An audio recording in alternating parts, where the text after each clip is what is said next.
Hi friends, నమస్తే. నేను మీ నాగేశ్వర్ దేవులపల్లి. మీరు చూస్తున్నారు మనసేవ తెలుగు యూట్యూబ్ ఛానల్. రేవంత్ రెడ్డి గారు తెలంగాణ రాష్ట్రంలో ఉన్నటువంటి మహిళలకి భారీ శుభవార్తని తెలియజేయడం అయితే జరిగింది. ప్రతి మహిళకి కూడా చిలకపచ్చ రంగుతో కూడినటువంటి చీరల పంపిణీ కార్యక్రమం రాష్ట్ర ప్రభుత్వం చేస్తుంది అని చెప్పేసి ముఖ్యమంత్రి గారైతే కానుకల రూపంలో ప్రకటించడం అయితే జరిగింది. అయితే ఈ యొక్క చిలకపచ్చ పట్టు చీరలు ఏ ఆడబిడ్డకి అందేటటువంటి అవకాశం ఉంది, దీనికి ఉన్నటువంటి కండిషన్స్ ఏంటి, అసలు ఈ చీరలు ఇవ్వడానికి గల కారణం ఏమిటి అనేటటువంటి పూర్తి వివరాలని మనం ఈ వీడియోలో చర్చించుకుందాం. వీడియో చూస్తున్నటువంటి ప్రతి ఒక్కరు కూడా వీడియోని లైక్ చేయండి. ఆ వెంటనే వచ్చేటటువంటి హైప్ పాయింట్స్ కూడా వీడియోకి ఇస్తారని కోరుకుంటున్నాను. ఇలాంటి లేటెస్ట్ అప్డేట్స్ మీకు నోటిఫికేషన్ రూపంలో రావాలి అనుకుంటే మన ఛానల్ని సబ్స్క్రైబ్ చేసుకోండి. పక్కనే బెల్ ఐకాన్ ఉంటుంది, దాని మీద ట్యాప్ చేసి ఆల్ అని సెలెక్ట్ చేసుకోండి. ఇక మనం వీడియో టాపిక్లోకి వెళ్ళిపోయినట్టయితే ఇక్కడ ముఖ్యమంత్రి గారు చెప్తున్నటువంటి చిలకపచ్చ రంగు కలర్లో ఉన్నటువంటి ఇలాంటి చీరలని ఇక్కడ నేను మీకు రాష్ట్ర ప్రభుత్వం రిలీజ్ చేసినటువంటి శారీ యొక్క కలర్ అదేవిధంగా డిజైన్ని కూడా మీకోసం అయితే చూపించడం అయితే జరుగుతుంది. ఈ విధంగా ఉన్నటువంటి పట్టు చీరని పంపిణీ చేయాలి, రాష్ట్రంలో ఉన్నటువంటి ప్రతి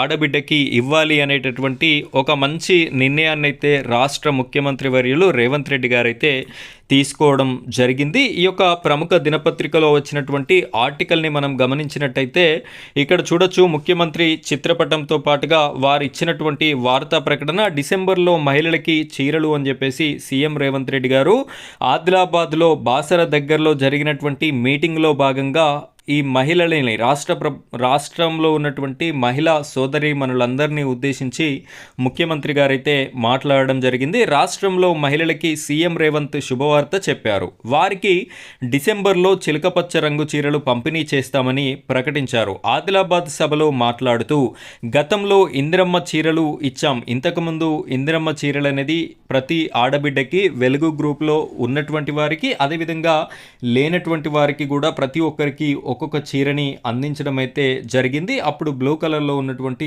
చీరనైతే ఇవ్వడం జరిగింది. అయితే వీరు ముందే చెప్పడం జరిగింది, సంవత్సరానికి 2 చీరల చొప్పున ప్రతి ఆడబిడ్డకి అందిస్తాము అని చెప్పేసి. ఒక చీరని ఇదివరకే ఇచ్చారు కాబట్టి మిగిలినటువంటి 2వ చీర ఏదైతే ఉందో దాన్ని డిసెంబర్లో ఇవ్వడం అయితే జరుగుతుంది అని చెప్పేసి ముఖ్యమంత్రి గారు ప్రకటించడం జరిగింది. దాని యొక్క కలర్ కూడా చిలకపచ్చ రంగు కలర్తో పాటు మంచి డిజైన్, మంచి నాణ్యతతో కూడినటువంటి పట్టు చీరని మహిళా సోదరీమణులందరికీ కూడా పంచిపెట్టాలి అని చెప్పేసి, దీనికి సంబంధించినటువంటి నిధులను విడుదల చేయాలి అని చెప్పేసి డిప్యూటీ సీఎం బట్టి విక్రమార్క గారిని కూడా కోరడం అయితే జరిగింది. పుట్టింటి సారెల ఆడబిడ్డలకి చీరల కానుకని ఇస్తాము అని చెప్పేసి రాష్ట్ర ప్రభుత్వ పెద్దలు ముఖ్యమంత్రి వర్యులు రేవంత్ రెడ్డి గారైతే పేర్కొనడం జరిగింది. దీనికి సంబంధించి ఇంకేమైనా విధి విధానాలు బయటికి వచ్చిన వెంటనే నేను మీకు మరొక వీడియో రూపంలో ఇన్ఫర్మేషన్ అనేది కూడా ఇవ్వడం అయితే జరుగుతుంది. ఇది ఫ్రెండ్స్ ఈరోజు మన వీడియో టాపిక్. ఇలాంటి లేటెస్ట్ అప్డేట్స్ ఏ అప్డేట్ ఉన్నా కూడా మన ఛానల్లో వీడియోస్ అనేది రావడం జరుగుతుంది. మిస్ కాకుండా ఉండాలి అనుకుంటే మన ఛానల్ని సబ్స్క్రైబ్ చేసుకొని సపోర్ట్ చేయండి. Thank you friends, thank you very much.